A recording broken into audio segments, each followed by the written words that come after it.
join the international agreement for preventing the use and acquirement of chemical weapons before that resolution. President Assad tells Italian Rai 24 TV channel that Syria joined the agreement forbidding chemical weapons before the resolution of the UN Security Council. Al-Moallem discusses with foreign ministers of Iran, Iraq and Cuba the necessity of making the supporters of terrorist gangs stop violating international law and jeopardizing world peace and security.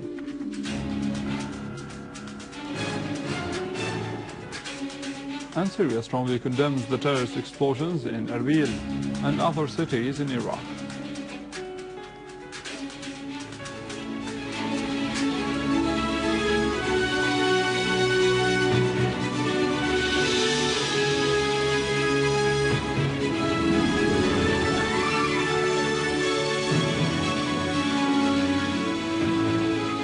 Good afternoon, this is news in English from the Syrian television in Damascus.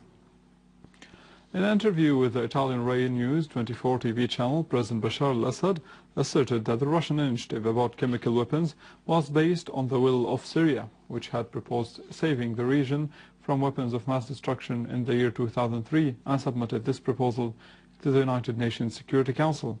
Syria today is concentrating on efforts to get rid of terrorism, according to President Assad. It's a very important moment because UN Security Council just approved at unanimity a resolution asking Syria to eliminate completely its chemical weapons. Are you going to comply with this? Actually, we join the international agreement for preventing the use and acquirement of chemical weapons before that resolution came to light. The main part of the Russian initiative based on our will to do so. So it's not about the resolution, actually it's about our will. Of course, we have the will because in 2003 we had a proposal in the United Nations, the Security Council, to get rid of those weapons in the Middle East, to have a chemical weapon free zone in the Middle East. So, of course, we have to comply. This is our history, to comply with every treaty we sign. So, with no limit to any extent? According to every chapter in the agreement, we don't have any reservation. That's why we decided to join the agreement. As for the project of reform in Syria, the President asserted that it needed a comfortable atmosphere in the economic, political and ideological fields. The President pointed out that one of the most important blocks of implementing reform was the Western invasion, the obscurant ideology of Al-Qaeda and other internal and external factors. Mr. President, I do remember the beginning of your presidency, and you were looked as a symbol of hope for Syria, because everybody knew that you knew the word and you came here to give it more modern society, open. Intellectuals, young people were looking at you in this way. Then something happened in between.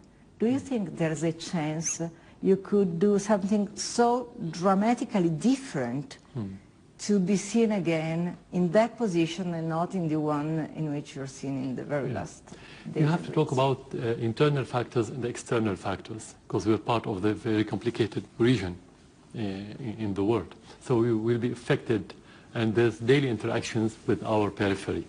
The internal factor, which is that when you talk about reform, is not the reform of the president or the government.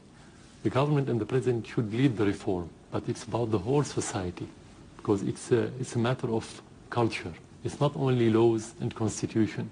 The laws and constitutions are means for the change, but the real change happens by the people themselves. So according to our reality, when you talk about thousands of years of civilization, you are talking about mores and customs and the traditions and ethos and folkways and different things that related to every society. And our society is very complicated because of this multifarious culture that we've had. So it was moving forward.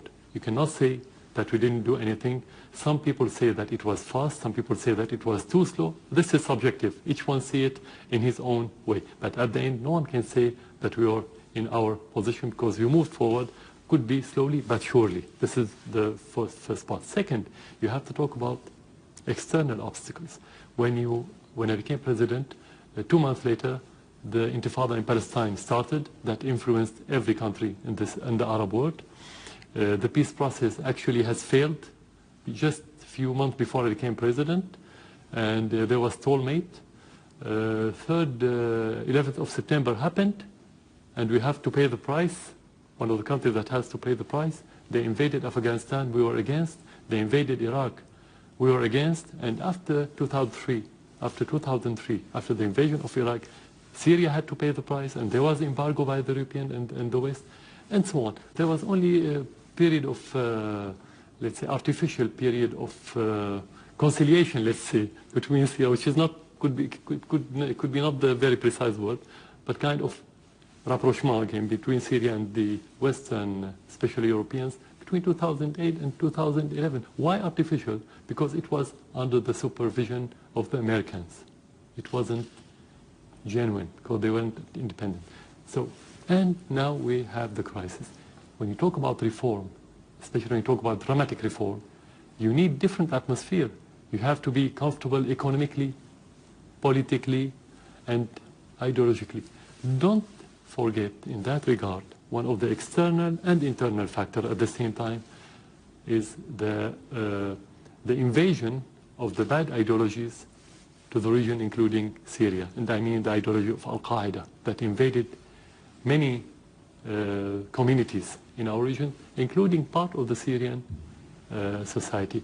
You cannot talk about reform and democracy while the ideologies are single-minded ideologies that don't accept any other one. Because democracy, real democracy, is about accepting the other. Started by accepting the other, first of all, especially in diverse society. So I can say that we are still having the same will to move forward in that regard, according to our realities. So the scope of the reform will be limited by our realities.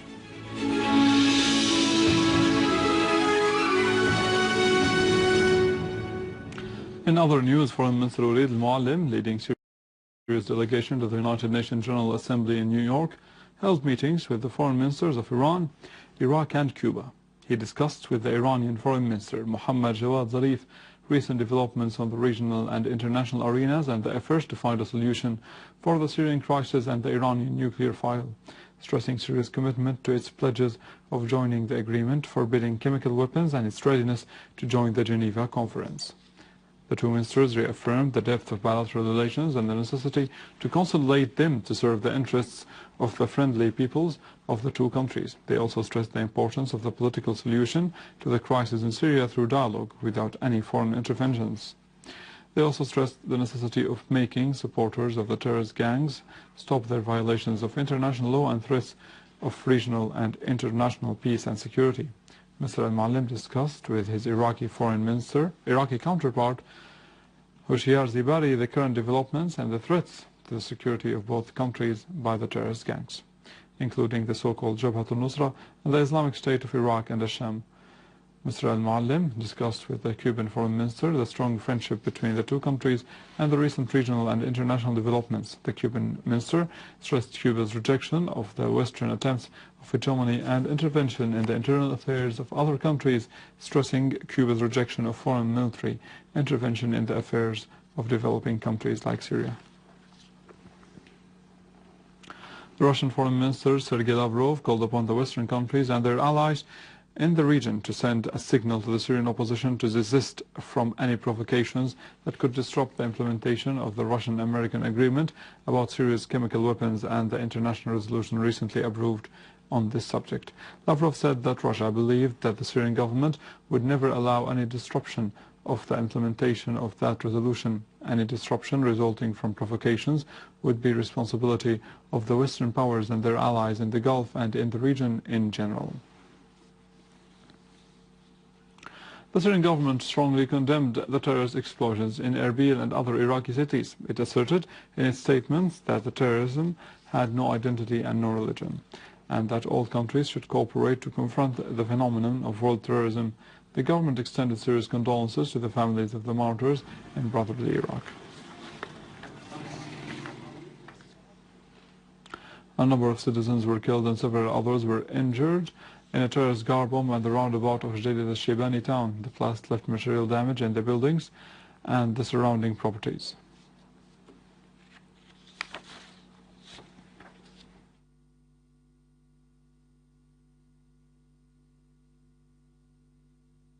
Units of the Syrian Arab Army continue their operations and chasing terrorists and achieving progress in various areas across the country, killing and wounding many of the gunmen.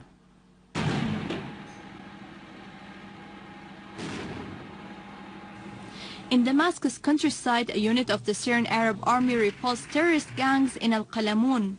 In Latakia countryside, the Syrian Arab Army killed several terrorists from the so-called Al-Nusra Front in various villages.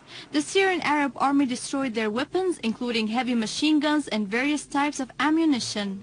In Aleppo, the Syrian Arab Army destroyed rocket launchers and mortar guns during a series of operations against terrorist groups and their hideouts. They also defeated terrorist groups in other villages nearby. In Deir ez-Zor, the Syrian Arab Army defeated terrorists who were trying to bring vehicles full of weapons into the city and destroyed their hideouts in the village of Al-Mra'i. In Idlib, the army destroyed stores of weapons and ammunition, including Grad rockets and anti-aircraft guns, killing and wounding many terrorists, including the leader of the so-called Al-Sham Brigade.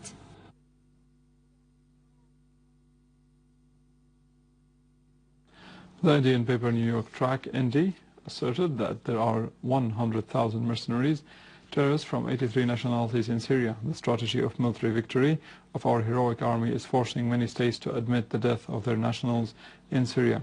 Belgium admitted the death of Ahmad Dakhakhi, who was fighting in the ranks of the extremist gangs. Sources asserted the existence of nearly 200 Islamic fanatics fighting in Syria.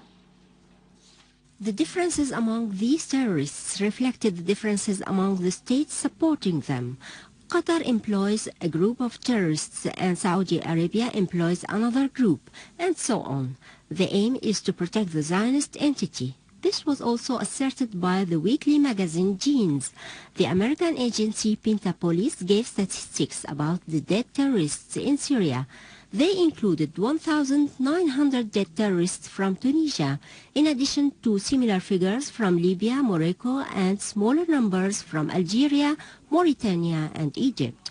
The RTBF Belgian TV channel said that the Belgian terrorists killed in Syria was the 10th. The European Coordinator of Combating Terrorism, Gilles de Korchov, had announced that several thousand terrorists from Europe were fighting in Syria. They would constitute a serious threat to security when they return to their European countries.